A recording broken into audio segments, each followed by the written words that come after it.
Good evening, everyone. I'm Sheba Ross, and I'm part of HKS, and we have this privilege to lead this project, of course, with an army of experts. So just to get started and get into this mood of collective visioning and to put our Zoom skills to use, we're going to start with one question. And for this question, we really want you to take advantage of the chat function and just write out your answer. And you can write as many answers as you would want, and we're going to capture it. So it's a very simple question. What is one word you would use to describe downtown Fayetteville today? One word that comes to your mind when you think about your beloved downtown today. So your time starts now. Go ahead and use the chat function, and let's see some answers coming in. That's great. I love that all of this is showing up. Wanted to let you know that we have a team here that's actually capturing this live, and we hope to share and talk about what these words really mean as we go through this visioning session. Feel free to repeat some words if you feel strongly about that, because the more a word is repeated, we know that that is a priority that needs to be addressed.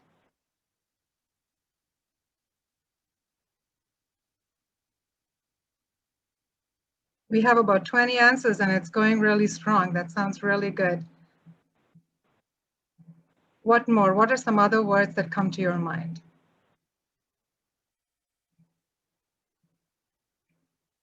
And I think what would help is also if any one of us can remember, think about the BC times, which is before COVID-19 times, so that we are planning, of course, with the experience of what we have learned the last 12 months, but also we're thinking about a future.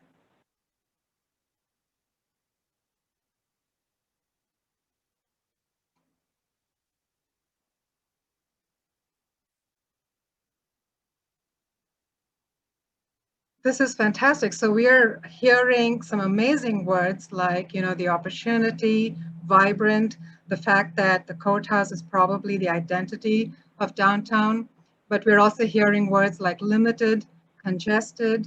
I think there's this dichotomy of the old and the new, history and the future.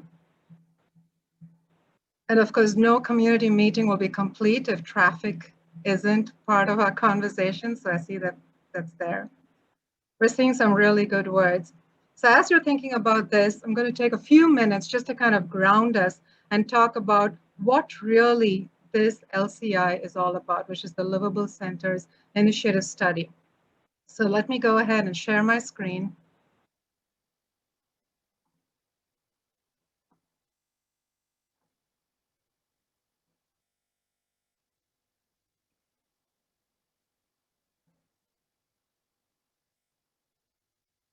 And let's go ahead with discussing what we are doing here today. In order for us to talk about the what, we have to start with the why. The why is today is important because we have this opportunity to have diverse voices actually speak into the future of this particular project. And the idea is that you want to set a level playing field, right? You want to have an equitable decision-making method. But this is also a way for us to build our relationship. We are going to be in this together for the next 6 months, and we want to make sure that we have a great platform where we can be very candid in sharing these ideas. And as you can see here today, of course, we are taking advantage of a virtual platform, but you'll see that we have carved other opportunities, whether it is through online surveys or for those who can't make it today, we will make this recording available, but also make sure that these ideas are printed and shared in different venues so that anyone who has an interest in the downtown area has some way of sharing and talking about what they believe needs to be part of the future. So that brings us to what? This is a Livable Centers initiative, which is a slightly set apart from the comprehensive plan or a master plan, the main focus being improving lifestyle through walkability. and looking at all the features in a downtown that actually that are influenced by walkability, and that would actually influence the way a place could be accessed, but also with a primary goal in mind: health. Health, whether it is the citizens or health of the built environment. So anything that you're talking about today, we would encourage you to think about that particular lens and offer your ideas. I know that it is very surprising that when we talk about downtown, we're actually talking about an area here that is approximately 700 acres. For many of you who probably did not know that that is indeed the scope of the study, you might have felt that downtown is just about the main street, and maybe we're just talking about this small central core. The beauty of this study is that it recognizes, in order to make an impact, that we have to look beyond just the core. And so what you see here in the orange line is the extent of our study. We actually would like to challenge these boundaries. If through our conversations we realize that something has to happen a little bit north or a little bit south, east, and west in order to truly make a difference, we are actually going to go ahead and extend that boundary. So think about the scope. Anything that you're going to be answering and talking about today, let this be the area of focus, but definitely keep in mind that the adjacencies and proximities matter. So when you think about an area as large as this, as diverse as it is in terms of program, in terms of activities, you'll realize that the who behind doing this is a multidisciplinary group. And so I'd love to introduce our team. We are committed to the city of Fayetteville. This program is initiated by the Atlanta Regional Commission, but we have brought an army of a team here because we understand that we can't just use one lens. We started with establishing a core team. It's like a steering committee, and it is made up of you. I think many of you in this virtual room are actually part of this core team. We have business owners, we have pastors, we have historians, we have citizens. So this is a solid team that we will be leaning on in order to maintain our accountability and make sure that what we are doing is very specific for the downtown Fayetteville area. And then there's HKS. Like I said, it is truly a privilege for us to lead this effort. We are a team of architects and urban designers and planners, but we have research and the built environment and the spaces between buildings actually as our primary focus.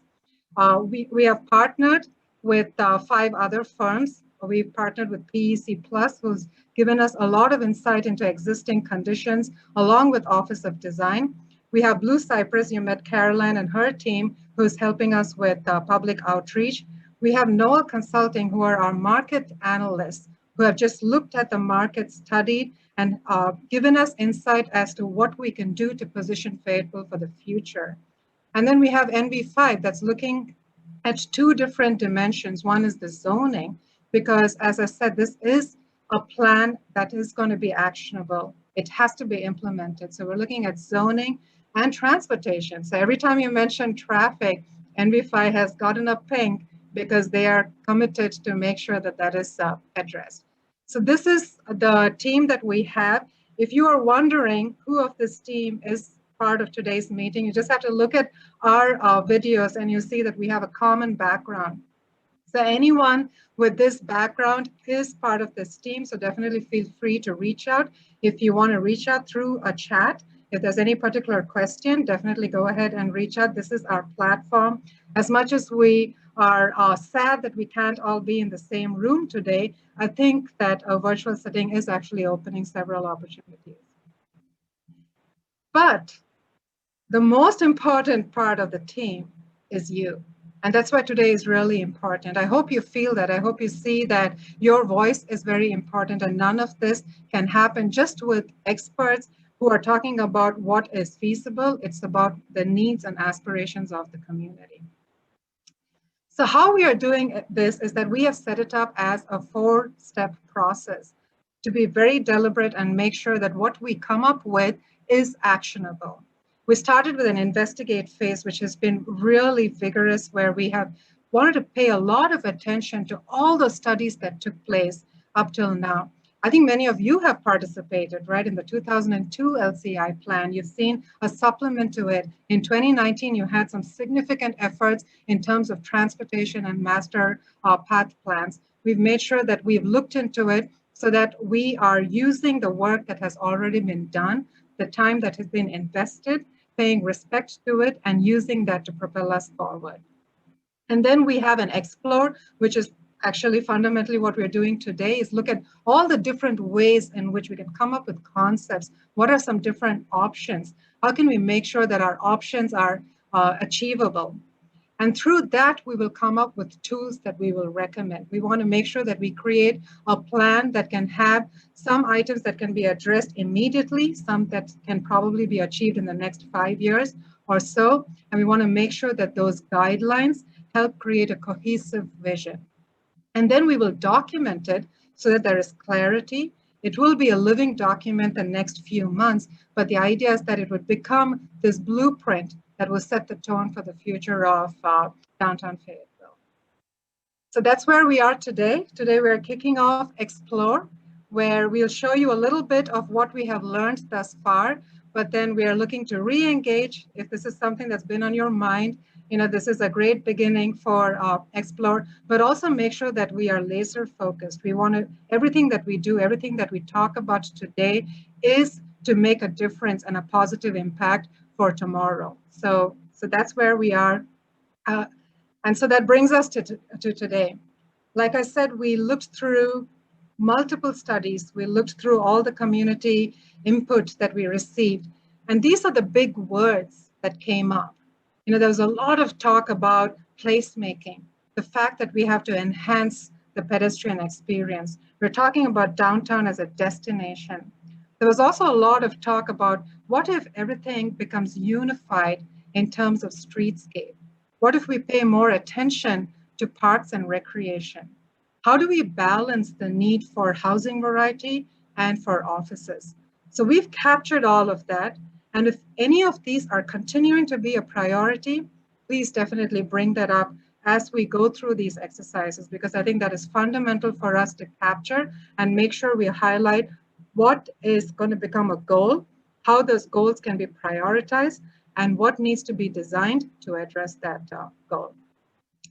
So let's again put our Zoom expertise to the test. We're going to have a poll because we're so grateful that all of you signed up, but we want to know who's in the room, because if you are talking about congestion and you are talking about the fact that there's an opportunity, and if it's important for you to maintain history while also pushing to the future, we need to know who you are and where you come from.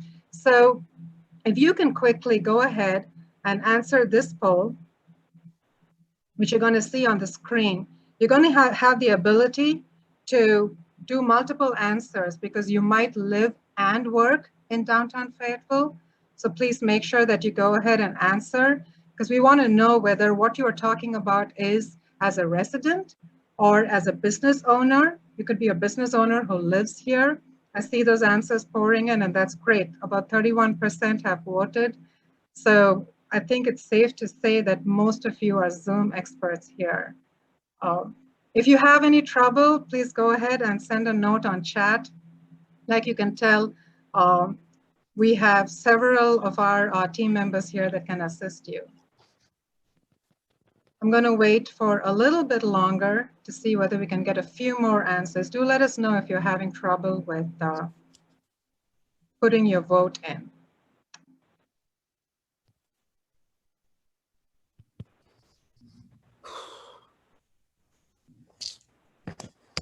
All right, so raise your hand if you're not able to put in your vote, but I think we have got the number here.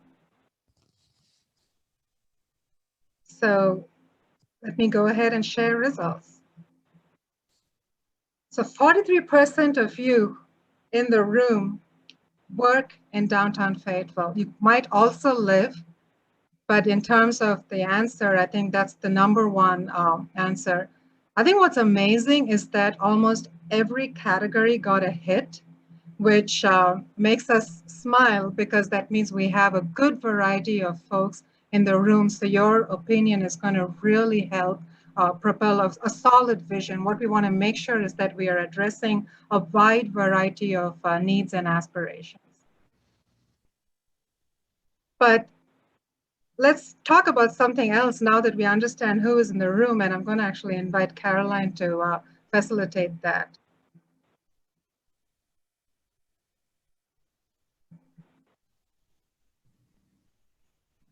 All right, so we'd like to also understand who participated in previous studies.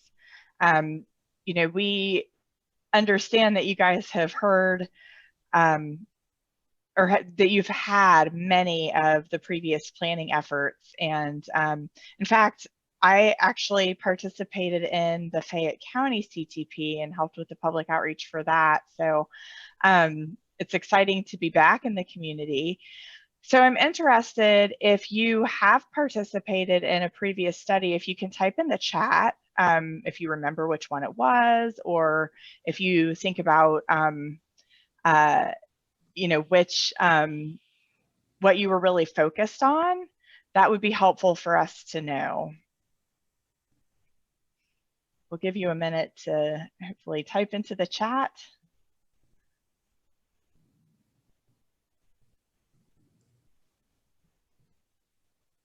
Start seeing the answers coming in.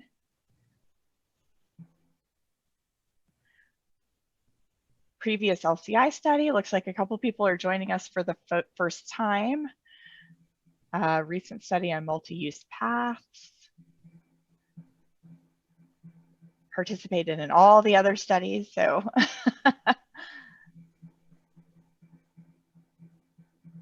Very good. So it looks like we have some people who are new to the planning process, which is really exciting. It looks like there are some people who have been here for a long time and have participated from the beginning, and that's wonderful.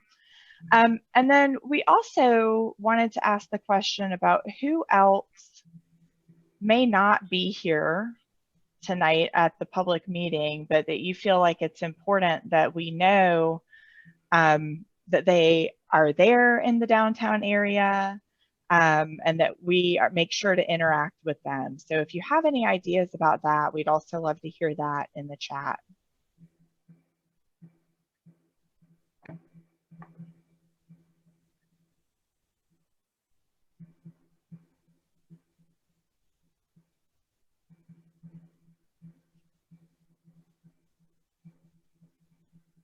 Looks like some of those answers are starting to come in.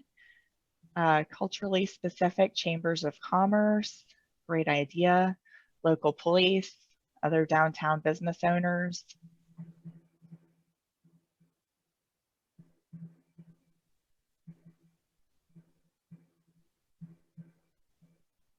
All right, very good. Store patrons and customers. All right.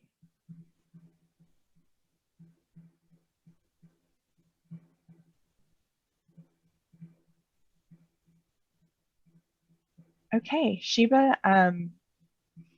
That's great. Yeah, let's go ahead and keep going. Yes. All right, thanks everybody for your responses. So one of the things that I also wanted to talk about tonight is the photo scavenger hunt. We were excited to try to gain some participation and gain an understanding about the downtown area, and do that kind of in a virtual setting. And so we appreciate so much everyone who participated. We asked that people send in photos or ideas about what you wanted to see more of, less of, and then what your favorite part of downtown is. We were really thrilled with the submissions that we received. And we also want to say a big thanks to the city for providing the raffle prizes, which we are going to give out tonight. We have actually, we're going to extend the photo scavenger hunt because we had so much fun doing this, and we wanted to give everybody one more chance to participate. So if you are here tonight and you didn't get a chance to send in your photo, please go ahead and do that by tomorrow morning. This can be a picture that you took in the past, or you could always run out in the morning and check out something in downtown that particularly sparks your interest. You can email that to us. The email address is there. It's just lci@fayetteville-ga.gov. Or you can post it to social media and use one of those hashtags.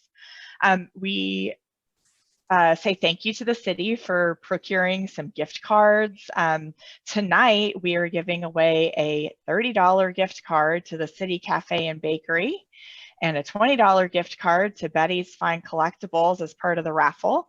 And we did a drawing of all of the people who submitted to date a little earlier today, and Cassandra Smith won the City Cafe gift card, and Derek Dorian won the Betty's Fine Collectibles gift card. So congratulations, and we will put you in touch with Denise so you can pick up your prizes. We do have one more prize to get out. So if you have a picture that fits one of these ideas that you'd like to submit, again, please do that by 10 o'clock tomorrow, and we'll do that last raffle prize at tomorrow's meeting. Many thanks to everyone who did participate and to the city. And Sheba, would you like to talk about what we're doing next? Yes, let's go on. So the photo scavenger hunt was really interesting, especially as it was posted across multiple social media platforms. There was a little bit of chatter that we heard. So we thought, why not actually do a live hunt, right? Go ahead and let's do a little activity right now, just so that we can make sure that, we have everyone's ideas in. So just to ground you, this is a 3D map of the downtown study area. You see the courthouse right there highlighted in magenta. That's just to kind of orient you along Flynn Street. And then also you see the train depot, so that kind of helps you understand which part we are looking at. What I'm going to do is briefly unshare and share again, because what I'd like for you all to see is this map. And if you can start thinking about and adding in the chat, but you're going to start seeing it populated live with my team here, just tell us some of your top destinations. Why do you come to this area of Fayetteville? What are the top destinations? So point us to some of these buildings, these intersections, parks, any kind of open spaces, and we want to drop in a like, or maybe if there is a destination you come here and you're not too fond of, definitely let us know so we could put a little thumbs down, because we want to continue this idea of the photo scavenger hunt, but do a live hunt. So let me briefly stop sharing. It's great to see everyone, but go ahead, think of that map on mind and start inputting it in the chat, and I'll start sharing a screen that's going to have a live input of all your top destinations.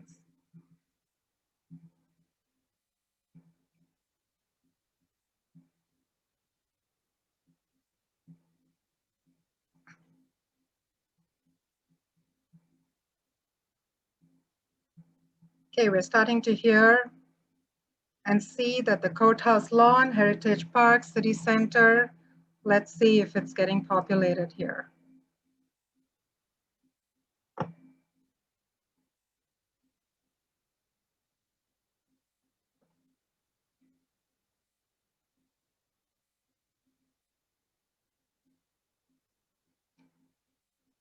So you can keep looking at this map and let us know, what are your top destinations?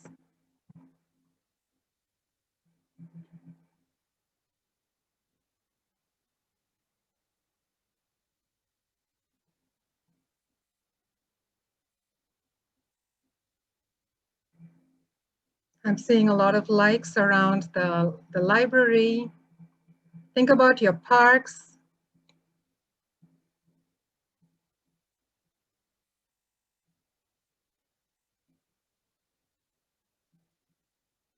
So it looks like a lot of activity mainly happens along Glen Street. Are there other places in the study area that you would want to go to?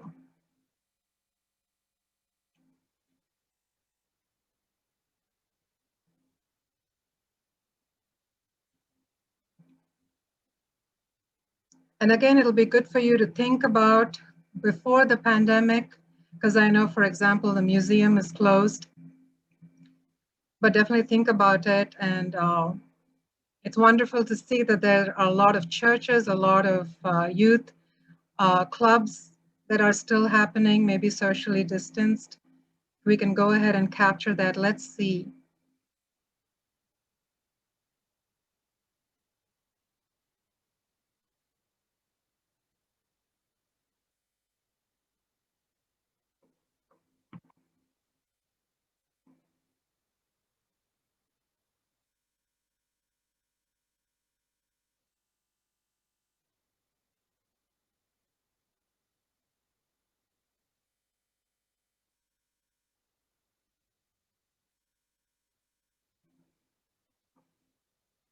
We're going to keep it open for a little bit more time.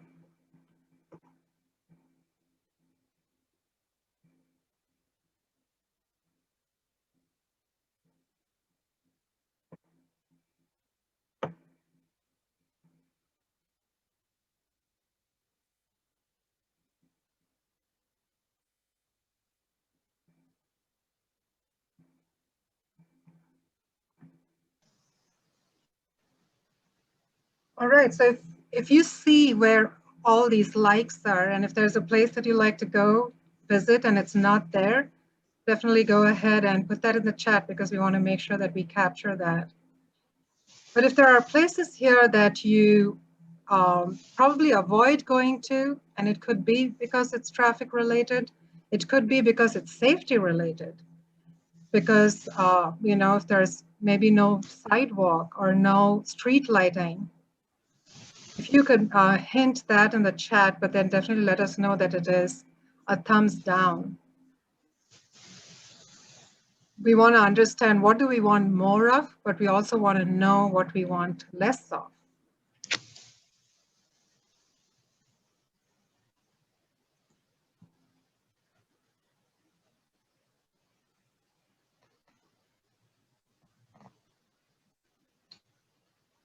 Shiva, I also wanted to point out to everybody that as some of the longer comments are coming in, those are getting put into sticky notes and added. So those are also being captured. Perfect. So to our participants, we wanted to show you, so this is really where the action happens for our team. It's a Miro board, which is a collaborative interface.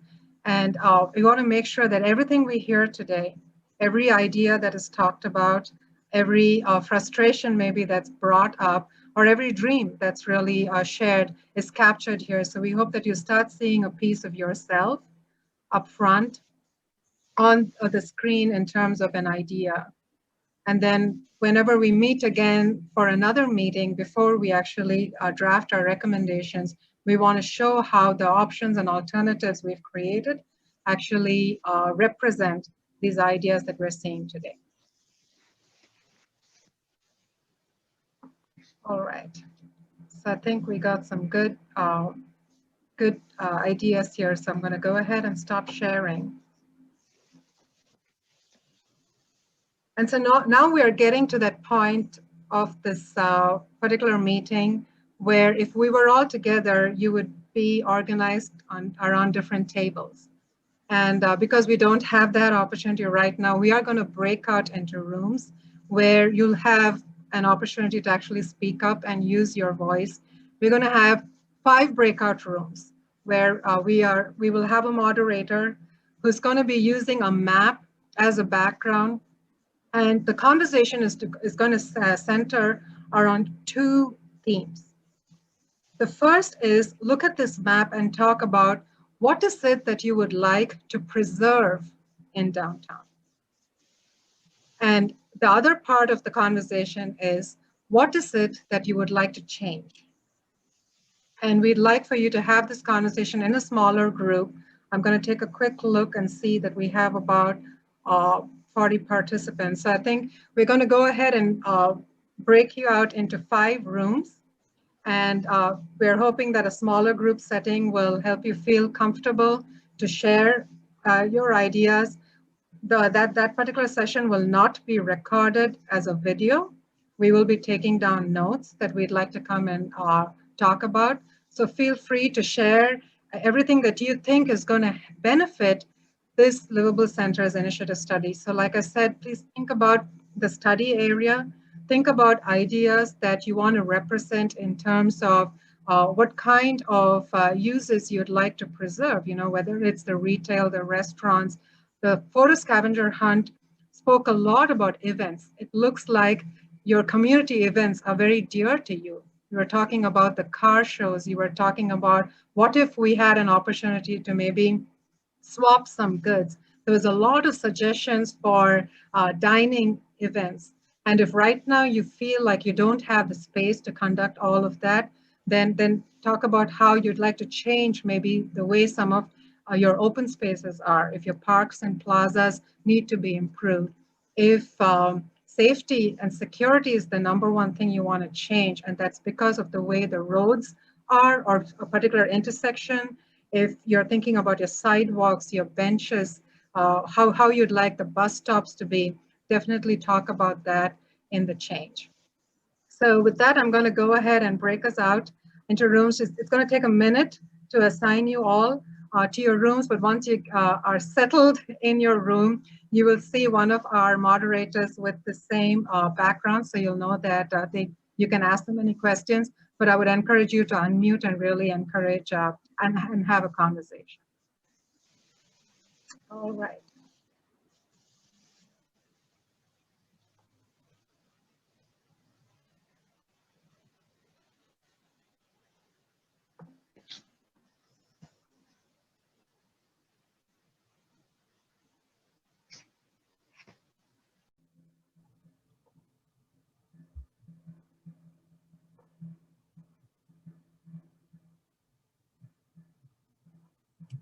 So Russ, I see your team's back. We are. And a lot of discussion. That's great. And I see Caroline has done some amazing notes. So She did. yeah, I'm going to share my screen soon once everyone gets back to the room. They should all come back. Someone else is very reluctantly coming back.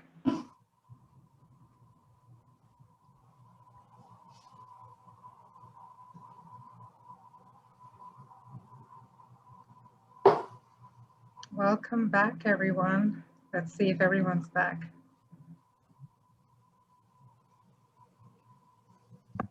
All right. So this is always a tough part in a meeting because, some of them are ready to come. Some of them are like kicking and screaming because they want to continue the conversation. But the good news is that we actually made some extra time so we can actually pause a little bit and really talk through the highlights.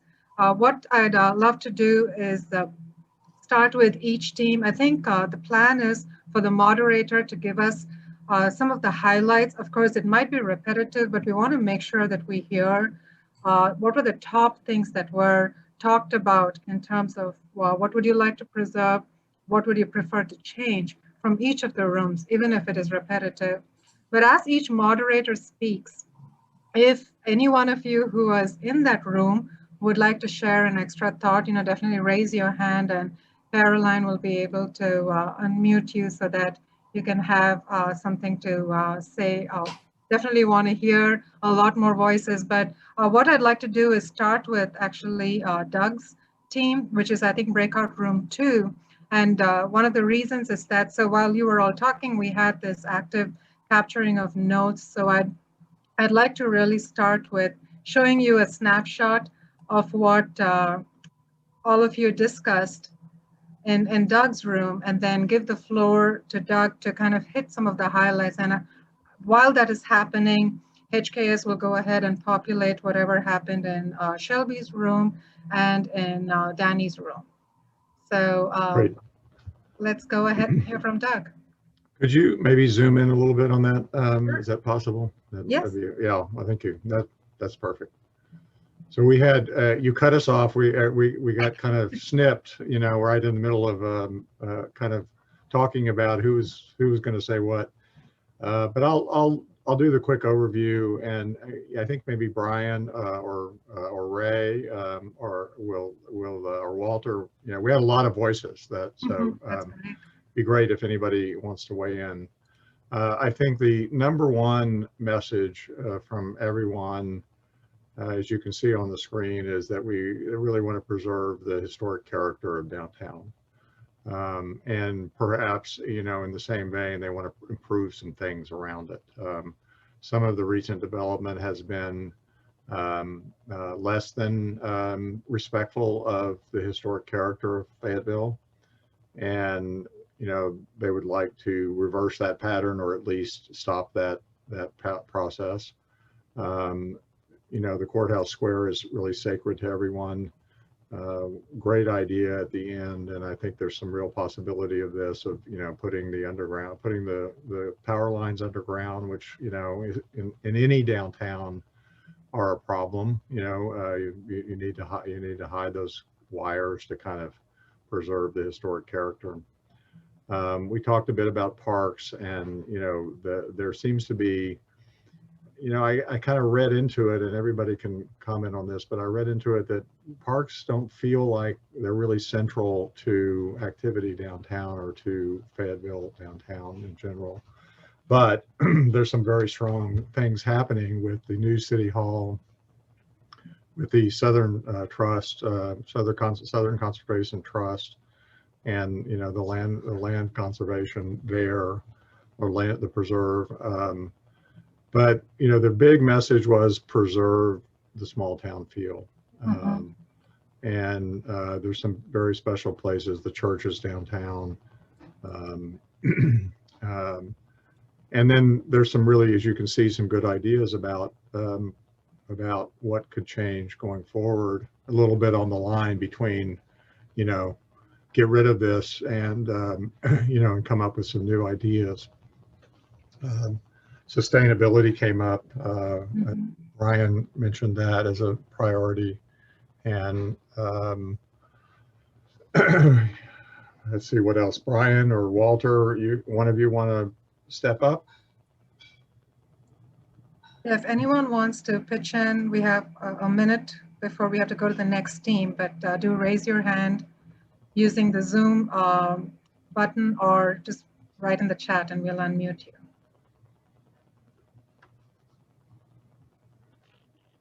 I don't see anyone. Caroline, do you? Okay. Here's Brian. Here's Brian. Okay. Are you able to unmute, Caroline? Can you hear me? Yep. Yes. Oh, okay. Just to add a couple of things to it, one of the things that came up is zoning, and making sure not necessarily that we control the business that comes in, but make sure that we do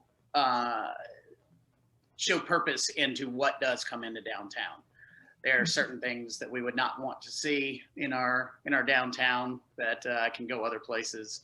And I think that was a sentiment that was shared by all. But really across the board, I think that just the heart and soul of Fayetteville coming up on a 200-year anniversary is something that we don't want to lose. And the history is up and down the street from the houses that are coming up that were built by the people who built the mill where Frank's old mill is, for the Fife Dorsey house, what have you. So that was a really important part, but also coming into understanding that we've got a plan for the next 200 years, and that we need to come in and be able to think ahead past just the next 5 years, and bring some modern aspects into it that'll attract different businesses and different demographics to our area.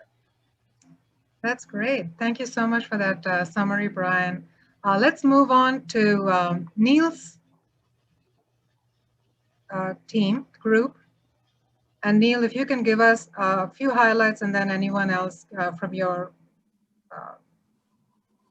it looks like it's being edited, which is what you're seeing on the screen. Okay. Neil? Yeah, thanks to the group.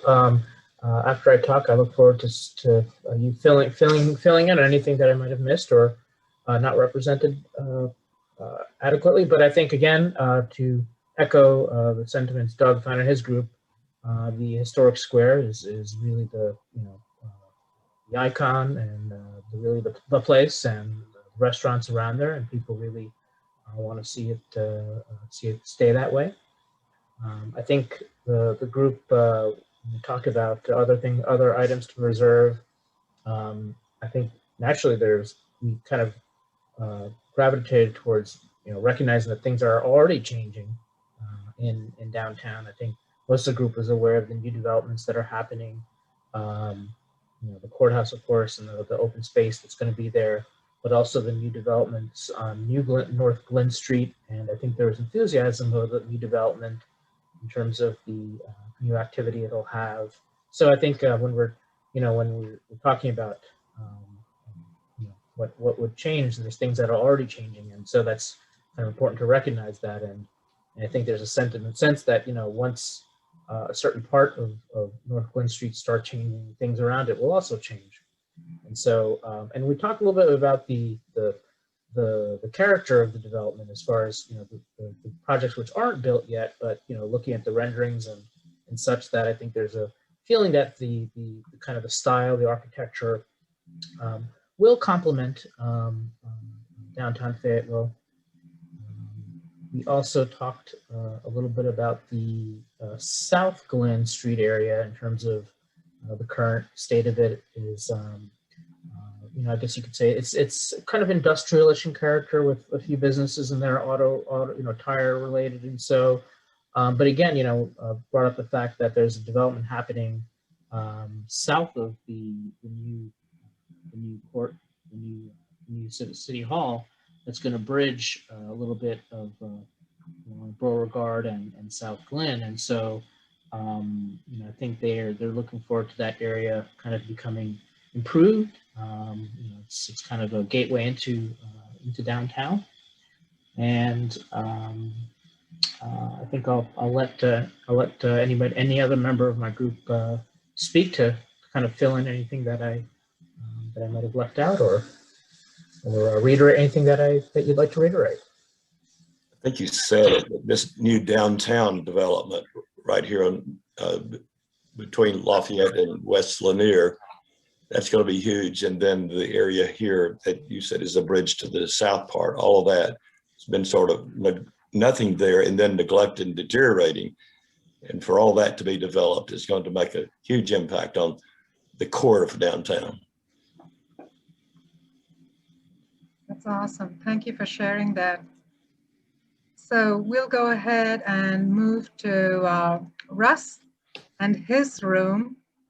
Looks like some great information was captured here too. So Russ, if you can give us the highlights, and then maybe someone from your room can speak up. Sure. Yeah, we had a really good conversation that hit on a lot of the highlights that some of the other groups hit on. The main thing that we discussed, and I think the key point was, again, the historic, quaint, small town feel of the city of Fayetteville, and just the heavy desire to keep it that way. As we move forward with development plans for the future, we talked about how important it is to keep, like some of the other groups hit on, keep it in that same sort of architectural style, so that it's not a lot of conflicting architecture and image styles throughout the city that detract from what makes it so great. So design standards that keep architectural buildings and planning standards that keep the setbacks and things the way they are for the future, I think is very desired in our subgroup. And one of the things that we also talked about were linkages between the city. Right now, we have a lack of that, a linkage between where people live and how they get to the places they want to go. Walkability was heavily discussed as a need for what we need to do to improve the whole downtown area and to make it, and just to complement that quaint small town feel by having people, walking to where they want to go and not just getting in their vehicle and driving and parking every single time. So, one of the things that we talked about that is currently a really nice community gathering area is the fact that they shut down the downtown street to hold like community gathering events, such as there was a food event that was mentioned and a few other things that the community does to get together. And it's nice to have, there was a desire to preserve that. We talked about where community events could take place, and we discussed the fact that right now that's something that's kind of working with the city, is how they hold their downtown events on that downtown street, and it's being connected to downtown, and people can kind of, you know, do their things in downtown and coming in and out of those community events. So, but one thing that was also mentioned when we talked about community gathering spaces was the amphitheater and its possible use for more community gathering events. Right now, I know there's some concerts that come there throughout the summer, but it was expressed that it could be utilized a little bit more because it's such a nice space. And right now, I think people mainly go there to go to concerts, but if there was a way to make that into something that could be used more for the community on a regular basis, I think that was something that our group thought could help improve the community. You know, things that give it the small town feel that could help improve the city world, things like locally owned restaurants. There was a good point that was brought up about that, how, you know, there are the chain restaurants and those are fine, but really what gives a city its identity are those mom and pop locally owned type of restaurants and food options that give it sort of a uniqueness that not everybody else has.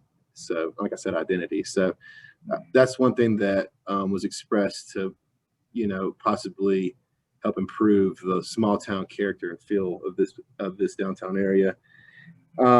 We also talked about the new, you know, Heritage Park currently being limited, at that the new project at Heritage Park with the splash pad and the playgrounds and the dog park was going to be huge. I think there's not a dog park currently in the city right now, so that was or a splash pad. So, you know, playground space was also mentioned as something that's kind of lacking, a place for your kids to go to play and you know, for you to interact with other parents and that kind of thing. So so we had a member from our group that actually works at the Southern Conservation Trust. Apparently there's a playground coming in the future at the Southern Conservation Trust, so that's nice. And the new playground at Heritage Park will also give the community, you know, more options to help their kids, you know, go play and congregate and that kind of thing. So those are all good things that are on the horizon. You know, an ice cream shop was mentioned that that used to be a nice kind of amenity downtown that isn't currently there. But just again, it kind of goes back into the mom and pop locally owned stores and shops that could you know, help improve the downtown area.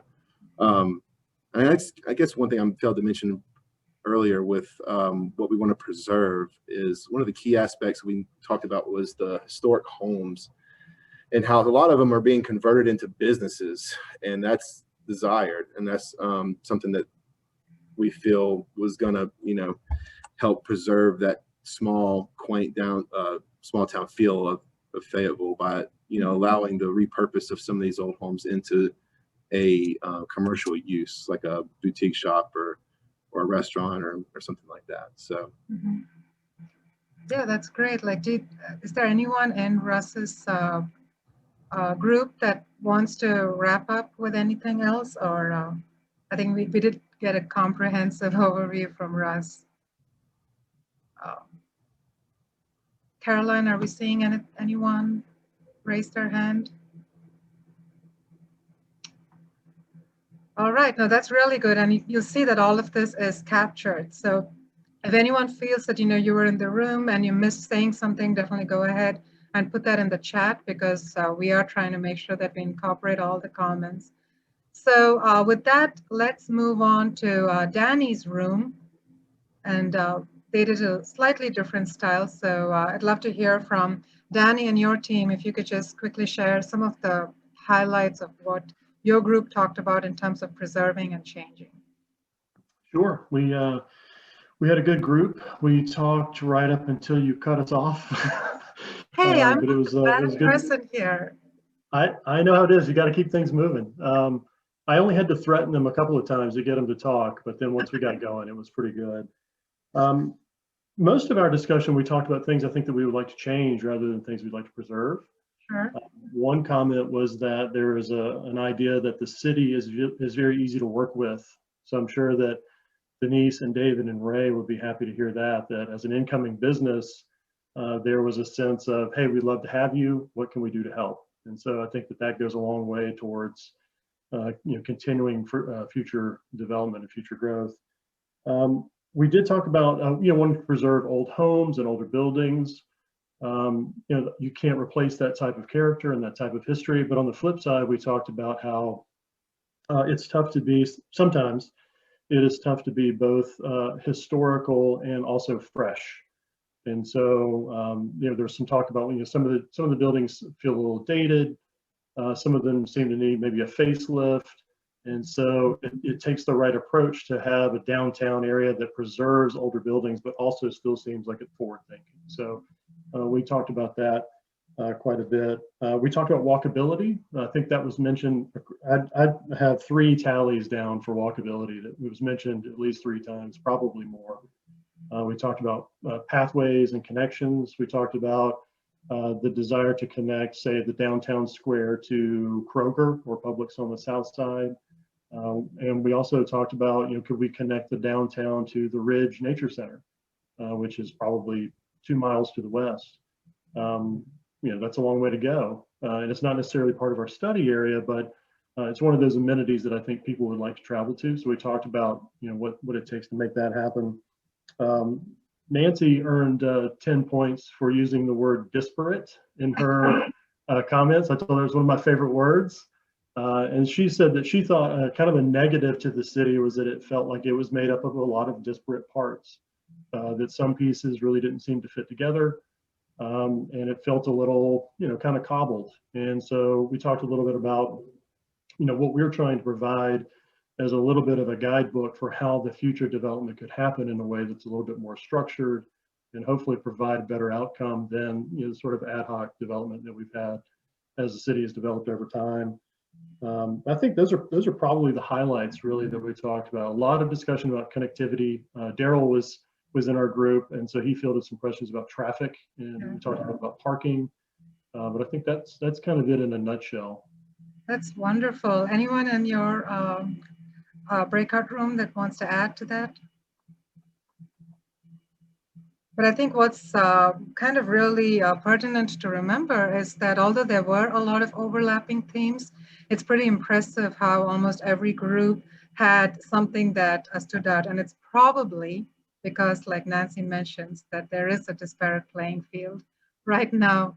But let's go ahead and finish with Shelby and his group. So you see a little bit of action here with handwriting, which is, I think, absolutely wonderful in this digital world. Shelby, the floor is yours. You took the words out of my mouth. It's really intriguing to see how similar yet different some of these ideas are.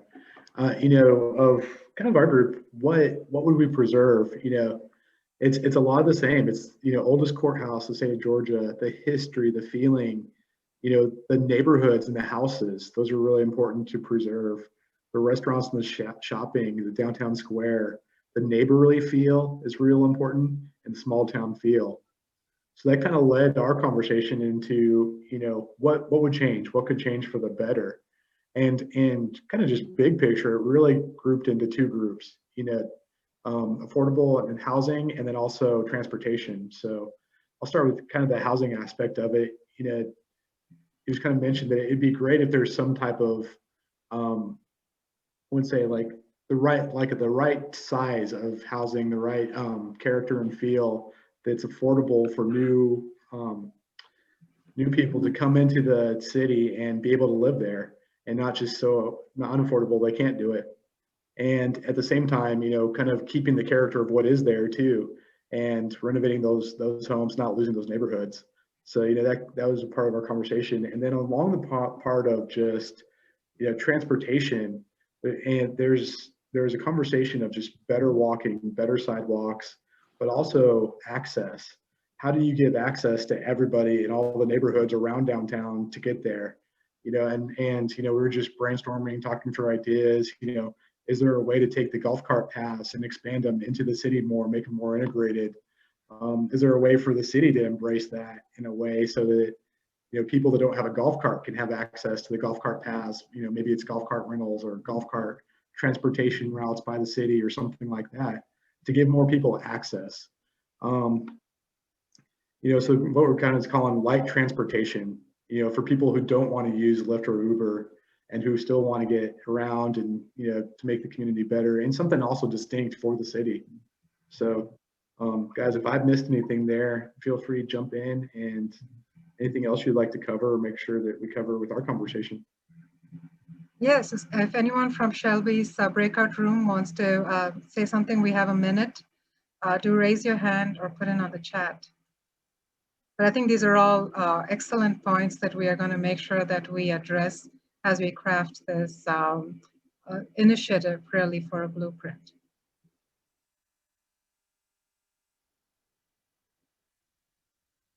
Well, so I think we did capture it all. So in the last 90 minutes, if you were thinking of all the words that you typed and everything that you shared, and you want to see what it would mean for us, it is really the snapshot. We've captured everything that you've talked about, and our idea is that as a group, we would go back and reflect and make sure that all of this is represented as a change agent for this Livable Centers initiative.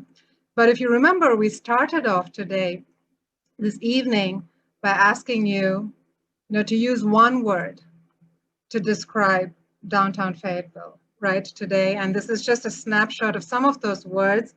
And if any word was repeated, of course, it becomes bold. But we'd like to finish this meeting actually with this snapshot in your mind, because one, we really hope that you will join us again tomorrow, because we want to take this as if this is what today looks like. How can that influence our tomorrow? But by paying respect to yesterday, right? So hopefully the words will change, they'll become inspirational, and we can get into a tangible mode, but that's really the plan for tomorrow. And so as we kind of conclude today, we do want to do a couple of polls. Now that you've had a chance to get into this zone of thinking and dreaming with us, we'd like to brand this project, because right now, I mean, Downtown Fayetteville Livable Centers Initiative study is a great way to think about this project, but it will be wonderful to brand it, because once we brand it, we will start relating to it in those terms in the website. You'll start seeing suggestion boxes, you'll start seeing flyers, where if you see it, you will think of us and you will be prompted to share your ideas. So I'm going to start a poll here, which basically captures some of the ideas that we had already come up with as a group and in talking with the city.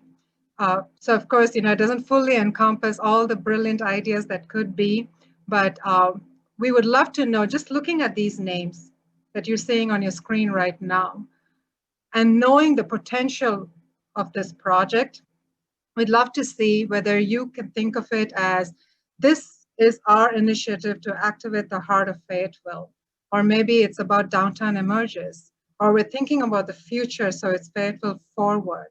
Or if you think about downtown as the core, it's either repositioning it or it's unlocking it. Or what if it's as simple as Fayetteville next? Catalyst is something that is, always a strong word. So if you're thinking of it, it's a core catalyst.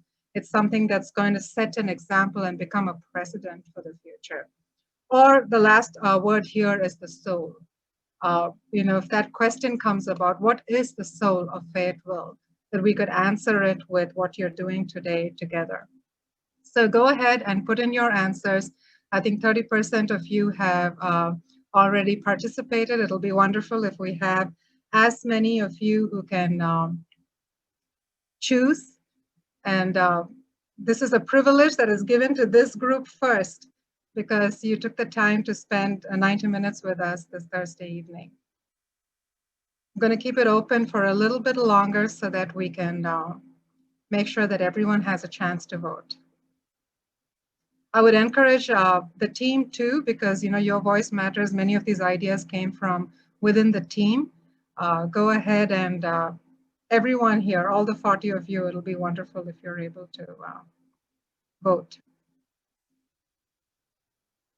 As these results are coming in, I have to say that there is a very strong lead with one particular name, so I think it might be it. I'm not sure whether Denise and David are ready for it. I like that there is a suggestion coming in to use authentic. We'll definitely make sure we'll try to see how we can work that in. A few more votes would help kind of have a clear winner.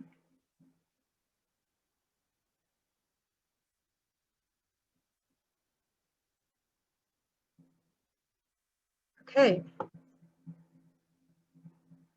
So what we're going to do is this, we're going to capture today's votes, and then we're going to actually do this again tomorrow, just in case there are a few extra folks who join, and we'll try to see which percentage really goes high. But if you're ready for it, because there is a clear name in the lead, I'm going to go ahead and unveil it. I don't have a curtain to drop, but maybe this would be the way we do it. So Fayetteville forward, and I think that's fantastic. I'm happy to see that that's kind of central to what everyone has in their mind. We'll probably try to see what is comes to the surface at tomorrow's meeting. And I really hope that each one of you participate. But just before we wrap up, there is one other suggestion we need from you. As Caroline mentioned at the beginning of this meeting, we have tried to tap into every available avenue to make sure that we are engaging the right folks, the right voices, but we're also engaging everyone.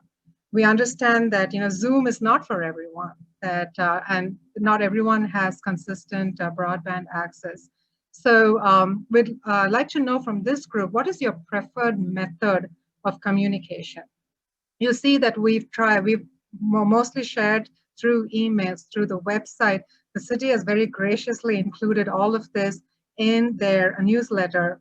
So I'm going to launch a poll now again, because that's how we can have proof that some mode rose to the top. And then just with a quick click, if you can show it, let us know what is your preferred method. I think it's definitely possible that you could like more than one.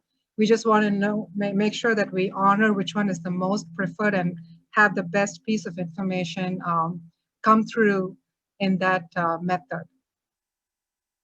Definitely think about the rest of your family. Think about your elderly parents, think about your millennial crowd, your employees, and try to see which ones would help us make sure that at the end of this particular initiative, that everyone feels that in some method they were able to share their idea.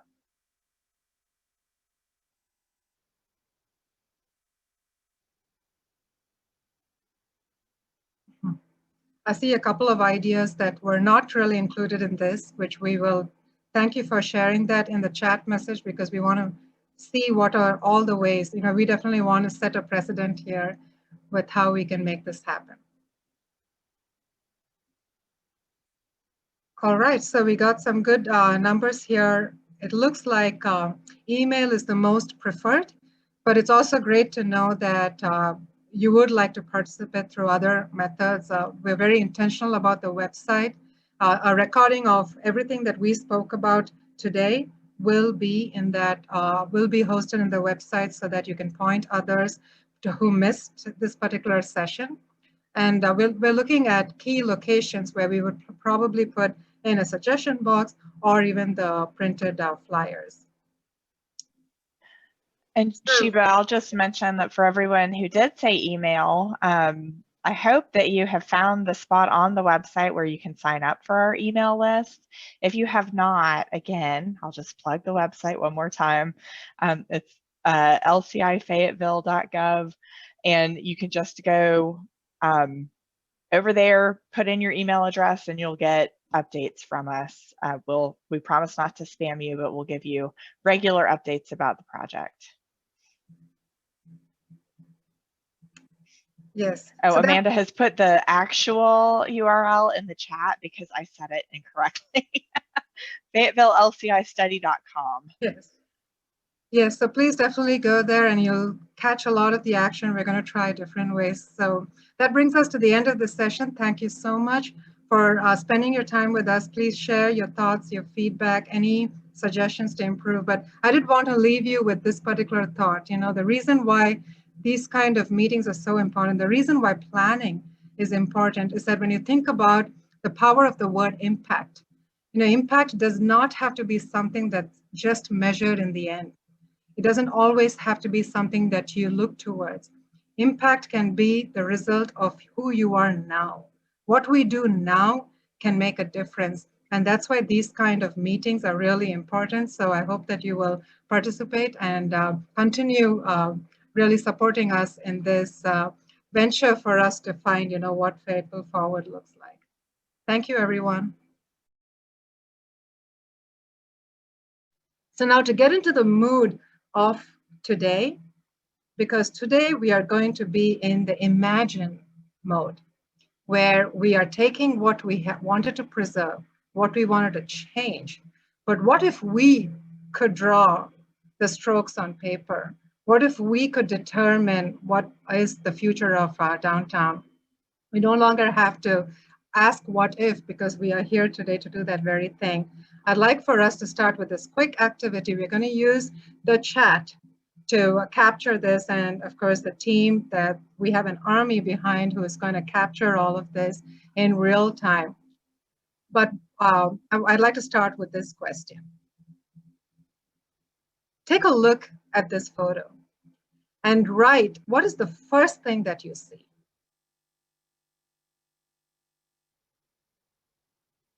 Each of you could probably have a different answer. What is it that you see? Go ahead and put that in the chat so that we can start capturing it.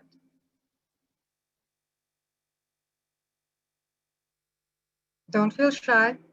Let's go ahead and try to capture a multitude of ideas. Caroline, what are we seeing in the chat? What are we hearing? Yeah, sure. It looks like people are starting to bring in ideas. Dell's Drive-In, signage, a bunch of different signs, something that looks very classic.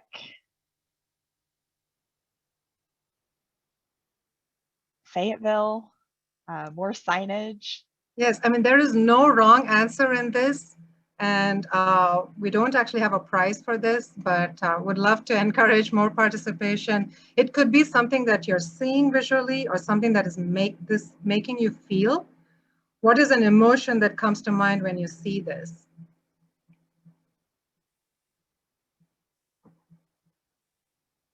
Let's try to get a few more answers.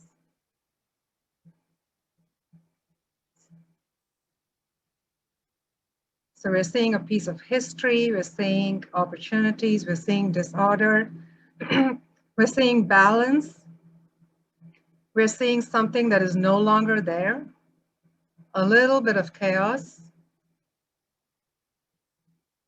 What do you see? What does this picture make you feel?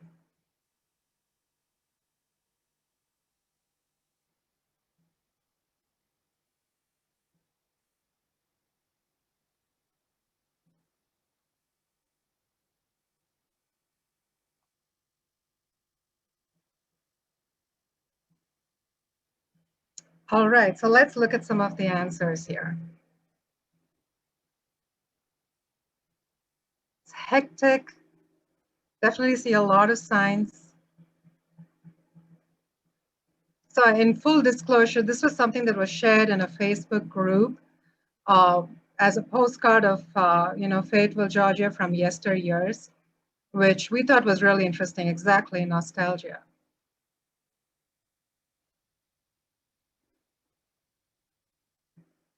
As you reflect on that, let me have the ability to actually see everyone. As you reflect on that, I want to draw your attention to this. It's interesting that we were all looking at the exact same photo, right? All of us were looking at the same image because it was being shared on the screen. It was this one image. But what is interesting is that each one of you were seeing something different.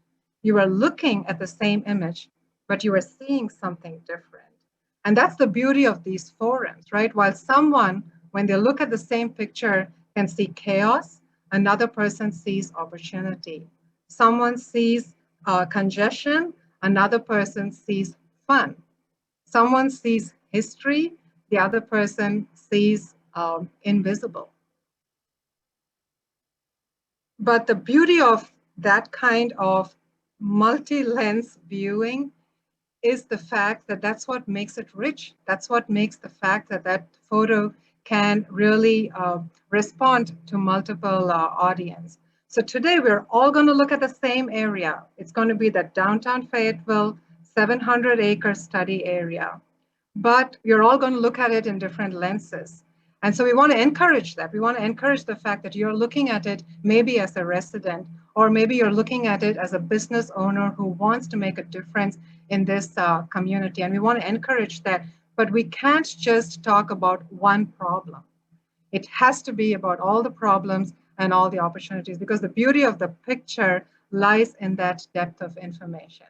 So with that, we're going to actually launch a poll, because we want to start you thinking about imagine. Caroline, you can go ahead and talk about this. Thanks, Shiva. So we would like to know what would encourage those of you who live in and around Fayetteville to come downtown more often. And this is really to get your mindset thinking about what could be and how we could imagine things differently. So please record your answers. I see the answers starting to come in. We're seeing, as you walk through the potential answers of safer streets and spaces, more shops and restaurants, more sidewalks, more parking.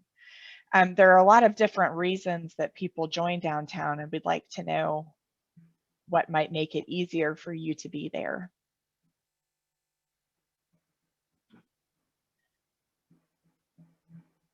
And again, if you are having a problem answering the poll or it doesn't pop up and you don't see it, please feel free to type that in the chat box as well. Type your answer.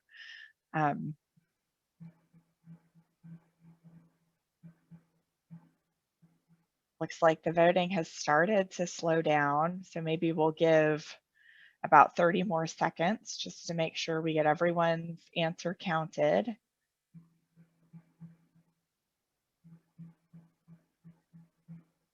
And I'm interested to see what you all think about the results.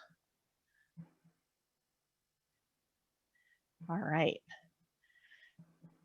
So these are the polling results. You can see that the number one thing that would encourage people to come downtown is more shops and restaurants, which makes sense to me, a good reason to be there, followed closely by more activity variety, and then also more green space and access to nature.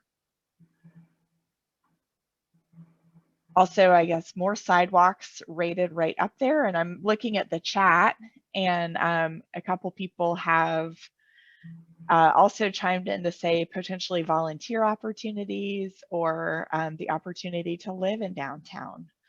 So all of these are really great answers, and I think it helps us frame the way that we're thinking about downtown as we think about what's to come next.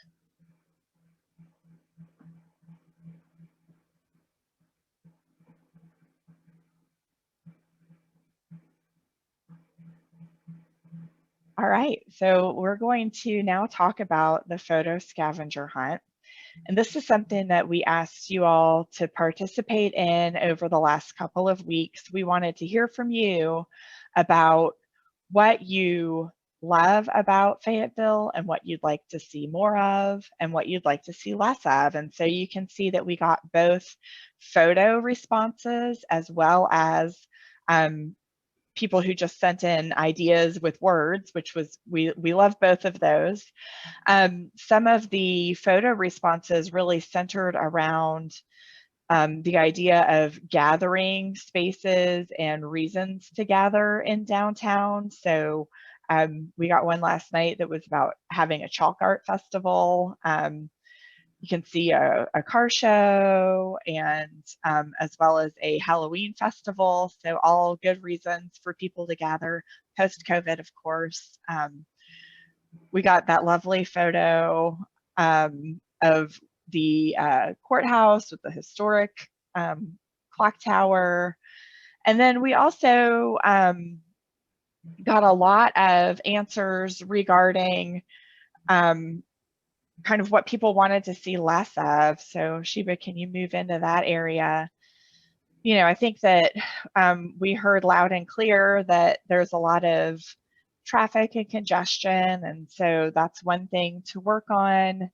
It also looks like people would like to have more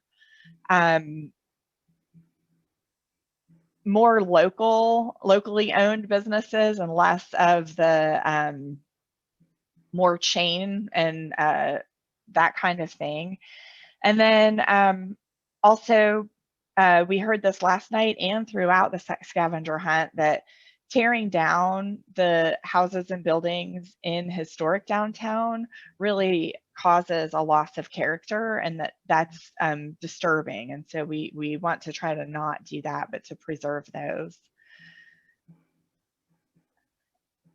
Yeah, let's go ahead and announce the final winner. Sure. So we also asked last night for people to participate one more time in that photo scavenger hunt, and you delivered. We had 5 additional entries, and I'm excited to announce that an Instagram entry from @PhotoFanWow was randomly selected to win the remaining $30 gift card to City Cafe and Bakery. So thank you all for the wonderful ideas that you submitted in the photo scavenger hunt. Thank you again to the city for providing the gift cards. And if Photo Fan Wow is here and would like to identify him or herself, that would be great. Or we can just message you on Instagram to make sure that we arrange for the delivery of that gift card. So we'll be, continuing to utilize all of these thoughts throughout this process, and we just really appreciate so much your time and effort that you took to submit all of these. Yes, so thank you so much for that action, but hopefully now we are at that point in the day where we are starting to imagine and get our creativity front and center, because we are going to that portion which is going to include a lot of engagement. So we talked about this yesterday, where in the breakout rooms is where we would love for you to unmute and have a conversation that's very specific. Today, our topic is imagine. And imagine is not just the general aspects of downtown, but for us to be very specific, what are the different uses you want to see incorporated in the next season for downtown Fayetteville? What kinds of open spaces? How would you use your plazas differently from your parks and your playgrounds? And then the entire circulation aspect. What are some changes you want to see in the roads, in the pedestrian environment, which is your sidewalks? Where would you like to see more of landscape elements and benches? How can art be integrated? So this is your platform really to voice a big idea, but that's connected in some manner to either the use, the open spaces, or the circulation elements. So what you'll be doing for that is, when you're broken out into the different rooms, you will have the ability to share your thoughts over these maps or the 3D, whichever platform will help you to actually record your ideas. And also we have some prompts in terms of visual preferences that maybe could help with really visualizing some of these big ideas. So if you would bear with us as we break you out into these different rooms, be ready to unmute and engage and have about 20 minutes of discussion.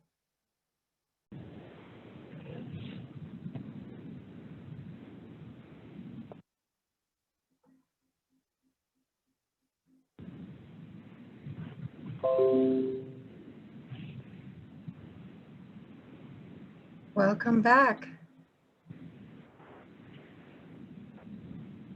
Well, I hope you all had some good conversation. We definitely wanted to set aside some time for us to hear some of the highlights so that we can go ahead and integrate that into goals. So as we go through each of the rooms, what we would love to hear is from the facilitator, some of the big ideas that were shared, but we would also like to hear from some of you who participated in that room. So if you would like to add to what the facilitator has just shared, please go ahead and either raise your virtual hand through Zoom or go ahead and send a chat note, and one of our co-hosts will be able to unmute you. So let's go ahead and see what the action has looked like.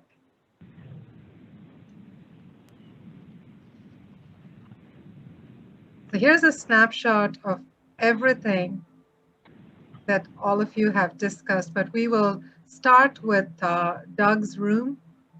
Doug, if you're able to go ahead and share some of the highlights, that'll be great. And then anyone in that same breakout room, feel free to add and enhance the details.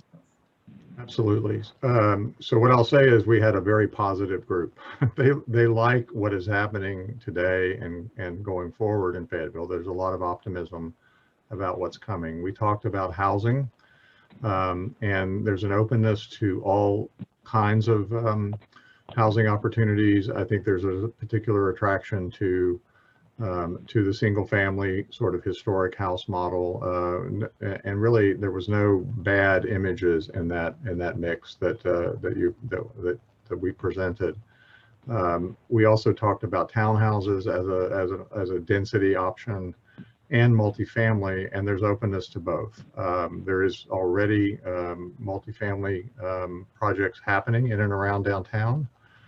And that led to an interesting conversation as we moved into the commercial retail discussion. And we had a real estate expert on the phone, on the call, and he kind of gave us a reality check on the economics of doing kind of chef-driven restaurants downtown, which seems to be a desire, right? We really want to have that sort of cafe society on Main Street.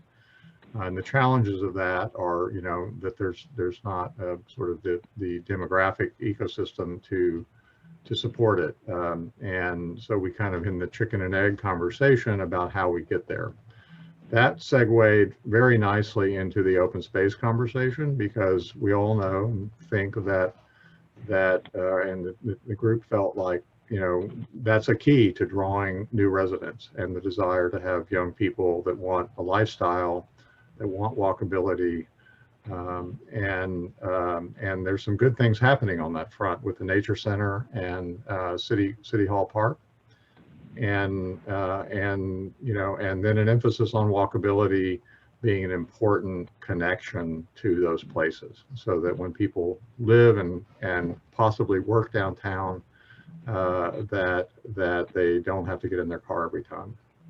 And then the cafes and the retail, that is challenging in a small town, right, to get really high quantities of retail, that'll be supported by walkability and by that sort of on the street connectivity. So I'll stop there because that's where we got cut off essentially. And I'd love anybody in the group to speak up, you know, Richard or Mixon or any of the team that was part of that conversation.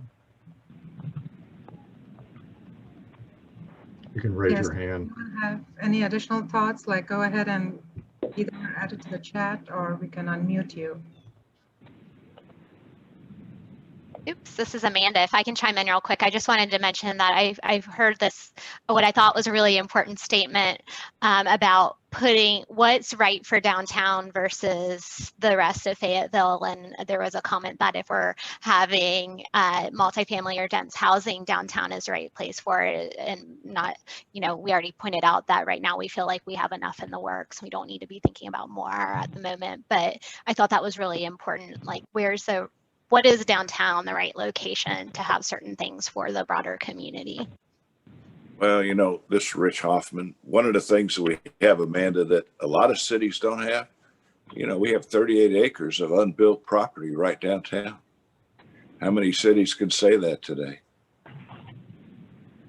That's great. Yeah, thank you for bringing that up, Richard. So let's go on and listen to Neil's group. I see has predominantly looked at the 3D, but Neil, if you can go ahead and give us some highlights and then welcome anyone in your team. Sure. We covered a lot of ground. I think I think the conversation didn't focus. I mean, we focused on uses first, and then open space and transportation. I think just to touch on the uses aspect, I think as similar as has been said by other folks yesterday and today, is a desire for kind of the smaller types of enterprises, coffee shops and shops and those types of uses. I brought up the idea of, the family of community type arts and music uses, and I think there's certainly desirable, but I think there's some recognition that it takes time for in a downtown economy to kind of build up to be able to support some of those types of uses, but they're certainly desirable for the future of downtown. Another aspect of uses was a general principle. There is a lot of pride in the community, but I think one desire for the future is that the pride is reflected in kind of upkeep of property, the physical appearance of properties as well, much more into the future. In terms of open spaces, I think there's a really, I think generally speaking, you think about recreation and parks and relaxing, playing sports for parks and recreation. But I think one of the interesting points that was emphasized is the fact that parks and open spaces are also really important potential places for memorializing, for memorials, to commemorate history, to tell stories about the people, the legacy of people who have been living in the past. And so that's a kind of another important ingredient into parks and open spaces that was raised in our group. I think the Church Street area as being kind of a very historic kind of area. I think another, so those are kind of the main. We touched a little bit on circulation, and I think it was similar in terms of it is kind of precarious to walk in downtown. There's just simply very few connections, and so that's something that's going to start something to start to build on in the future, is how to start making better connections within downtown into the future. And so I just wanted to have anybody else in the group fill in with anything I might have missed, or reiterate anything that's come up. Brian, you can go ahead. So one thing to add to the history and looking at bringing light to people that have been a part of the history of this is we actually talked specifically about the African American community and paying homage to their participation in what Fayetteville has become. Another thing that I would like to see is I think that if we look at the housing aspect as new development, that's one thing, but I think that maybe repurposing some of the historical buildings and in a loft style, so it wouldn't bring a lot of new housing in there, but another option. If you look at areas of downtown Atlanta that have taken different areas and made kind of lofts, turned old warehouses or whatever into smaller living areas. And then again, and that just gives another option. But one of the key things that I think we talked about is if you're in downtown on the square, that's one thing, but you are having to get in your car to drive to go anywhere else. So having that interconnectivity between the different areas, and I think that will also alleviate some parking issues as well, because people can park in different areas in a much larger a geographical area and then walk to where their end destination is. Got it. Thank you for adding to that. So with that, let's move over to Russ and his team. Russ, if you can share some highlights. Yes. Sure. Yeah, we had a great conversation as well. Some of the things that came up were similar to last night's conversation, and some were different. So I'll just go over the high points. you know, to Brian's point that he was just talking about the repurposing of old structures for locally owned businesses, that was something that came up last night and today as a very desired opportunity for the city. Currently, I think on Jeff Davis Drive, we have a lot of historic homes that have been repurposed for boutiques and restaurants. And, you know, one of the ideas that kind of came up in our conversation was the opportunity to even make like not a farm to table, but a semi-farm to table where there's probably maybe gardens in the back of these houses or in the front yards or the backyards to kind of, you know, that would give that space to be able to do something like that, which is kind of unique and would give sort of an edge to whatever restaurants would go in there or boutique shops. So that's one opportunity that was discussed. Moving into housing, you know,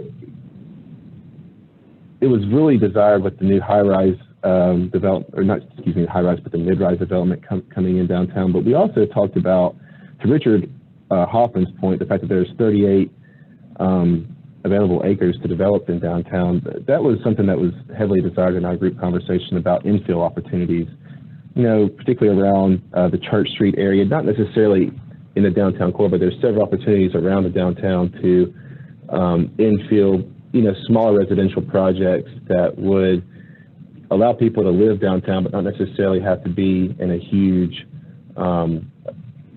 complex or building. It could be like a duplex style or something of that nature. So a lot of opportunity for that as far as housing goes.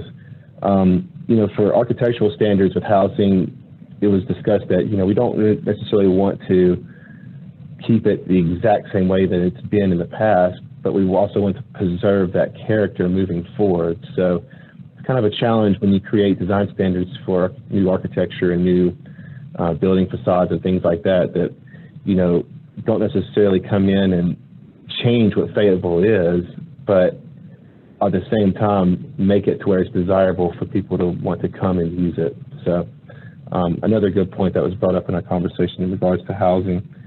For open spaces, we talked about connections as being the biggest opportunity for open spaces. One of the things that was interesting that was mentioned was a new senior development off of Highway 92. This is below the study area, but it brought up a point of the need to connect the senior citizen developments to places of recreation where they can get outside, enjoy nature, exercise, things of that nature. So a connection between that senior center and I think the closest green space within the city of Fayetteville that would be the best initial connection point is the Southern Conservation Trust. We also talked about how there's just a lot of opportunities with the Southern Conservation Trust that are coming forward that everybody's really excited about. We had a member of an employee actually of the Southern Conservation Trust in our group meeting, and she just expressed the fact that they're doing a lot of environmental outreach opportunities with the Southern Conservation Trust with the surrounding communities, such as environmental art, you know, public partnerships, just nature education essentially. So, and that's all good for future opportunities with the city and parks and open space, as well as the things that were mentioned last night in our meeting with the playgrounds and things like that that are going into Southern Conservation Trust as well. So I guess, you know, one of the existing developments in the city that has a good example of how senior citizens can use, you know, outdoor open spaces for recreational opportunities is the Villages at Lafayette Park. It is a private development, but they do show a lot of good amenities in that development that could be exemplified within public spaces in the city of Fayetteville. So just another good point that was mentioned within our discussion. And lastly, going into circulation, I think we just reiterated what we've been discussing last night and today, the fact that, you know, the city could use some improved walkability and some improved connections. I think everybody agrees that not just pedestrian circulation, but multi-use paths are desired. You know, the master path plan identifies a lot of those opportunities, and I think it was just desired in our group to implement some of those opportunities that were identified in the master path plan. So That's if there's great. anything else I missed, somebody is welcome to chime in and fill in any gaps. Does anyone in Russ's group want to share something? All right, so we are going to move to Danny's group and see what they had to say about these three key elements. Danny? Yeah, so we had a good conversation and took it right up to the wire again. The very end. I think we'd still be there talking if we had the option, but a good conversation on the topic of housing.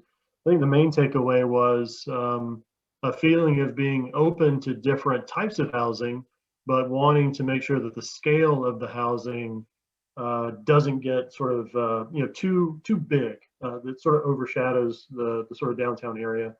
And I think part of that is because when we, as residents, when we hear downtown, we immediately think of the courthouse square. And so we imagine that all of this development is happening right around the courthouse square, when in reality, we have a lot of area that these developments could be deployed into. So the idea was to, let's keep it smaller, keep it kind of in keeping with what's there. We discussed the idea of kind of the old school live work model, where you had a small shop and then on the ground floor, and then you lived above that, which doesn't necessarily work as well today, but the scale of that operation was sort of retail below and one or two levels of living above could still work. And that was something that was seen to be a positive, maybe above this sort of typical apartment development that doesn't have any ground floor activation. So that was the kind of main takeaway from housing.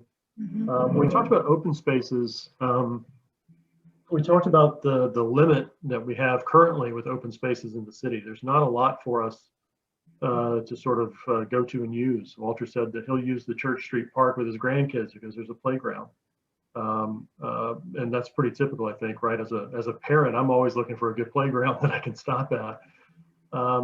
So we need more parks, but also that conversation about open spaces and parks immediately folded into circulation pathways. And so if we have more green spaces, we need better circulation to get between them.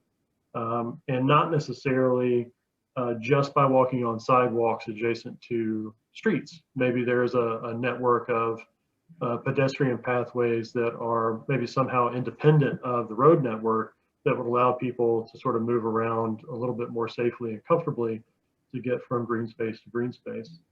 We did talk about the need to sort of activate along those pathways, especially on a long walk. So things like pocket parks, water features, art installations, things like that, we're seeing as being good potential things to sort of use. We talked about sort of rotating art installations where the community can get involved, things like that. So the sort of pathways and open spaces are changing during the course of the year if you're using them. Let's see. We talked a lot about traffic and circulation. I think that there is a common theme of there are too many cars and not enough ways for residents to get around without a vehicle. And so we had, I believe, Mary with us from Sugar Hill, and she was saying that it's really not easy to walk from that neighborhood to downtown. You're sort of cut off by 54. And that's true of a lot of places, I think, around town. There's not enough connectivity via bike or other pathways that basically to get anywhere, you have to get in a car to go. And so if we could limit the amount of vehicles on the road locally by providing other pathways, then maybe the sort of through traffic that we're experiencing on 54 and 85 as people are traveling north and south and east and west through the town square, that would be mitigated a little bit because more people would be using alternate paths to get there. So those were some of the things we talked about, the traffic, and there were some people who did mention that they felt like the traffic was something that would prevent them. I'm sort of reading between the lines here, but traffic is preventing them from going downtown more, but is also potentially preventing businesses from looking at moving in.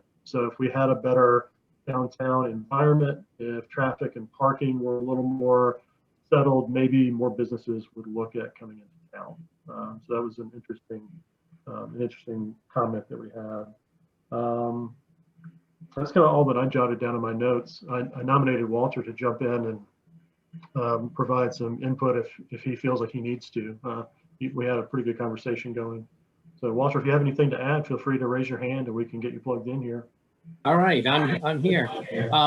I think someone else touched on this when they talked about smaller developments as opposed to having a large apartment complex with hundreds of apartments, you know, having the small duplexes that would fit into the downtown area much better than these massive developments. Also, you know, and perhaps some of the buildings in the square, someone brought up, you know, maybe there's opportunities for some loft style living in those areas. And in order to bring, this kind of gets back to the chicken and the egg thing, in order to bring the young people back into the town, there has to be job opportunities for them here in Fayetteville or Fayette County, where they, at least on the south side, to attract them, to bring them in. I have a couple 30-something daughters that, you know, they live elsewhere just because living in Fayetteville is not convenient for them to get to where they work. So other than that, we talked about, imagine, you know, the paths that Danny was talking about, kind of think along like a college campus where the paths just kind of wander through the community, and you've got these little small pocket gardens with maybe low flow, low maintenance water fountains and benches and little garden plots along the way. It's a welcoming, more of a welcoming environment than, you know, just walking down the road and cars flying by you at 45, 50 miles an hour. That's great. Thank you so much, Walter, for pitching in. Let's wrap up with Shelby's group. Sure. Yeah, definitely. Anybody feel free to add to anything I may miss. So, you know, covering the subject of housing, you know, mixed use, mixed income. Really, the goal is to get people to come to Fayetteville and stay, call home. You know, make downtown a little bit denser. You know, have the city center be a population center at the same place. You know, keep the character of the homes, but modernize. There's definitely a missing middle that we've heard kind of multiple times here that's there. And how do you get that missing middle? You know, is it possible micro or tiny homes or carriage housing or duplexes or something to get them there and then stay there? As far as retail goes, you know, I think everybody's in kind of agreement that you need to get that right mix, less car dealerships. You know, you want more mom and pop restaurants, you know, placemaking type spaces, but what drives that? So really, as far as retail goes, I think it becomes pretty critical to get the right ecosystem and the balance of retail, housing, office, so that during the day they're using the retail, that night they're using the retail. You need that housing density to really drive and make the retail viable there. And then density and walkability. You know, there are some great bones as far as pocket parks go. Quick access, you know, there definitely could be more connection points. But if you go down Jeff Davidson Drive, you know, it's very auto-centric. It's tough. You're 2 feet away from cars going 45 miles per hour if you're walking or riding your bike on the sidewalk. So some of that could definitely be adjusted, fixed, you know, slow down the cars. You know, I'm going to steal a quote from that Phil brought up, was the state route makes downtown an artery when it should be a heart. And that's very true. All the cars are passing through. You know, it's going to take a lot of work, but working with GDOT to really give downtown kind of a road diet or something to make it more of a complete street and not just an artery that passes through Fayetteville. You know, use downtown Lawrenceville as an example, where it seems like GDOT was flexible with that. So pretty high level, that's what we covered there. That's great. I love that you shared that, you know, is it an artery or a soul? And what's interesting is that when we saw some chatter online, we heard the same thing, that Fayetteville, downtown Fayetteville is more a pass-through than a destination. And our goal is to shift that. Richard, I see that you raised your hand, so I'd love to hear your thought on that. What a lot of people don't realize, for 25, 30 years, the city of Fayetteville and Fayette County and the politicians that are in the county, in the city at that time, they wanted Fayetteville to be a community, you know, just like a bedroom community. It's only been the last few years that we have decided that, you know, that's not the way it should be, and that can't make a city thrive and continue to grow. And so we're working with we're coming from behind and moving forward. And I think overall the city and the city government has done an excellent job in the last 4, 5, 6 years of bringing that to fruition. And we have a long way to go, but we were starting with a philosophy which still is in some people's minds, that this ought to be a bedroom community, and that's all they wanted to see. Thank you. Walter? Yeah, I was just going to say, you know, about 15 or 20 years ago, there was this big push for the east-west bypass, and we saw some of the west side bypass, I guess, get built. Whatever happened to the east bypass? Because it seems like the construction of the east-west bypass, you know, would certainly relieve some of the traffic pressure from downtown. I realize that's probably beyond this project, but it's like we've got to work with Fayette County and the state, and it seems like those plans were already drawn up for that east bypass route, and I just don't know whatever happened to that. Yeah, thank you for bringing that up, Walter. So as we are in the home stretch of this particular session, as you were all in your breakout rooms, we captured what we felt were like a few priorities. And if we could use the chat function right now, just because we want to make sure that we capture some of those items that are front and center. We did have a big question, like in terms of prioritization, right? Is our goal to attract major employers to the Fayetteville area? Or is it more about improving the quality of life and local amenities? So is it something that we want to nurture what's on the inside, or you want to attract from the outside? Is your fundamental goal safety and security? Is it about the fact that you want to keep it authentic, that no matter what development comes in, that the priority is to maintain the authenticity, which is a word that we heard yesterday. Another priority we feel that we have heard a lot is repurposing unused property and buildings, and not just having to tear something down, but maybe revitalize through repurpose. Infill development, is that something that you think is a priority? If you could use the chat function to share with us what resonates more. Is it the road diet? Because we heard that the most recent road diet had a lot of conversation. Is that your priority? And I think the word that was used in some of the breakout rooms was non-motorized circulation options, because it's just not only about cars. Is it about making it a heart versus the artery? If you could use the chat function to populate some priorities and goals, it'll be good for us to document that so that we can align that with the vision for the future.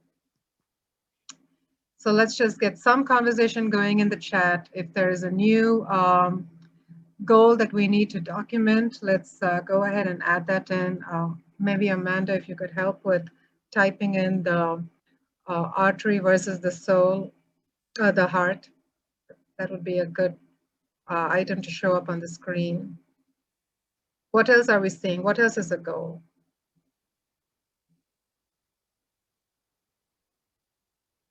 All right, they're starting to roll in. Shiva, it was pretty quiet there for a minute. Yeah.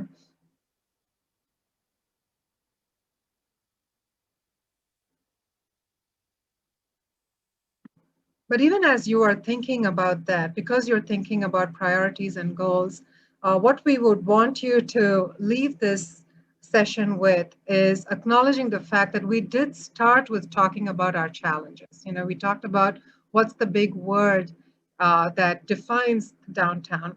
And then we were candid about what we would like to preserve and what we would like to change. And today, I think we definitely dreamt a lot together, a lot of great ideas, which we are sure will help us not just come up with what a vision could be, but also what an actionable, codified vision would look like so that it'll instruct the blueprint. So with that in mind, I'm not sure how many of you were there yesterday, but we talked about how we would like to brand this project. It is the Downtown Fayetteville Livable Centers Initiative Study, but what would be wonderful is if it had a name that now starts showing up in the website, and as you see suggestion boxes, as you talk about this with pride and with purpose, that you could call it by this name. So we're going to bring the poll back up, which talks about the different project names that have been shortlisted. And so for one last time, if we can see, now that you've gone through imagining, is it about activating the heart of Fayetteville, or do you feel Downtown Emerges actually captures it? Is it Fayetteville Forward because it positions you for the future? Or it's defined by, let's reposition our core. Core meaning, like we heard today, it's not just about a main street, that we define what downtown is. Or is it unlocking? Because we talked a lot about potential. I think Richard touched on that very eloquently. Is that unlocking? Or maybe the word next brands it, because we're always thinking about what is that next thing that is going to be pertinent for the community. Or a catalyst. If catalyst is the word that you feel strong about what you want this effort to be about, then you can pick core catalyst. Or if it's coming back to the soul of Fayetteville, because we talked a lot about authenticity. We talked about the fact that history is important. So if the word soul captures that, you can go ahead and pick that. And Sheba, what if they voted yesterday? Can they vote again? I think it's good to vote. It's okay to vote again. Today we're still seeing a clear winner. So, but it'll be great to hear from everyone today, especially if imagining today has changed it. You know, like if you feel that yesterday you thought a word defined it, but today you feel strongly about another word. I think we have about 54% who voted. I would love for the team to vote too. Like for me personally, this has been a mind shifter. I have learned so much through this interaction the past 2 days, and it's going to greatly influence the way we do this work. And if you have other ideas for what you want front and center, go ahead and add it to the chat. Imagine Fayetteville.